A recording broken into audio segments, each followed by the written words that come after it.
Sa ibang balita, kasabay ng nakatakdang pag-convene ng Senado ngayong araw bilang impeachment court sa impeachment case laban kay Vice President Sara Duterte, humingi tayo ng update mula kay Earl Tobias live.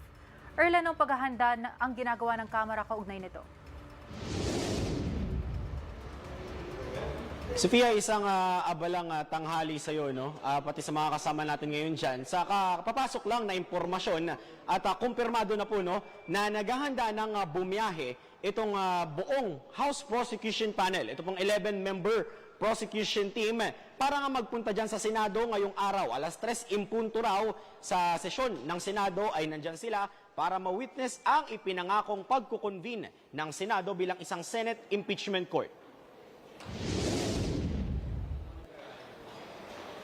Mga kasama, habang hinihintay natin yung pagdating ng Prosec panel dyan sa Senado, mag-recap muna tayo, no, ng mga nangyari nitong nakaraang araw sa mainit at malalim na investigasyon ng Kamara dyan nga sa pagproseso ng impeachment case laban kay Vice President Sara Duterte.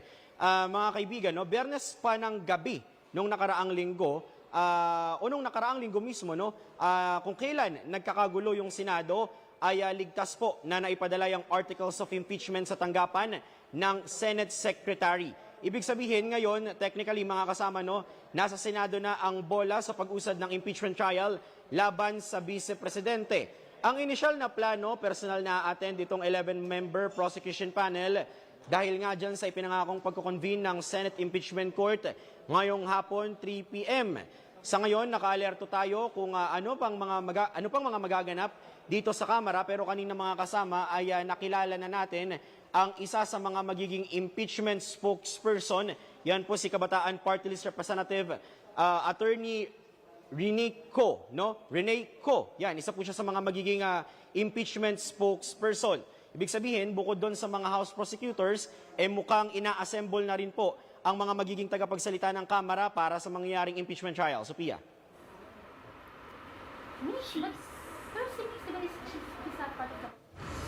Okay, Earl, bilang ganyan pa ang sitwasyon dyan, ano, at nakaabang pa tayo, pwede bang pakipaliwanag mo lang sa amin ano ba mismo yung papel ng prosecution team sa mangyayaring trial? Una, Sophia, no, paglilinaw, yung articles of impeachment, dumating yan, I think, Wednesday ng gabi. No? Basta yung gabi na mismong nangyayari ang putukan sa Senado kung kailan nga nagkakagulo. Ngayong yung articles of impeachment, syempre papel lang po yan. Kailangan ng mga maglalatag dyan sa kaso. Ngayon, yan po ang papel ng House Prosecution Panel. Sa ilalim ng House Rules, kailangan talaga na tuwing merong impeachment proceedings, nirerepresenta dapat ang Kamara ng 11 na kongresista. Hindi po yan random number, hindi po yan pick and select lang. Kailangan talaga merong 11 House Representatives, no, na matatayong impeachment prosecutors.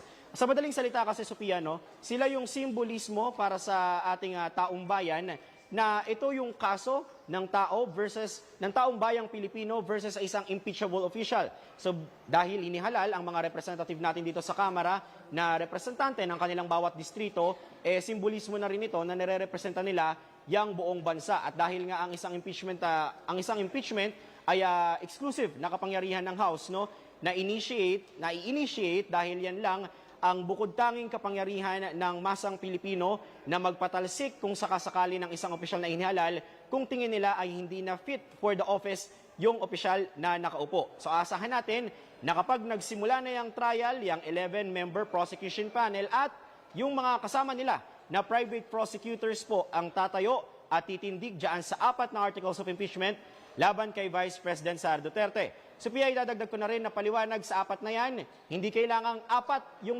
makuhang conviction, no? 4, isa lang ang kailangan na kaso para makakuha ng conviction. Ibig sabihin, ilalatag nila yung articles of impeachment, depende sa mapapag-decision ng order sa Senate Impeachment Court, at isa lang sa 4 na yan ang makakuha ng conviction.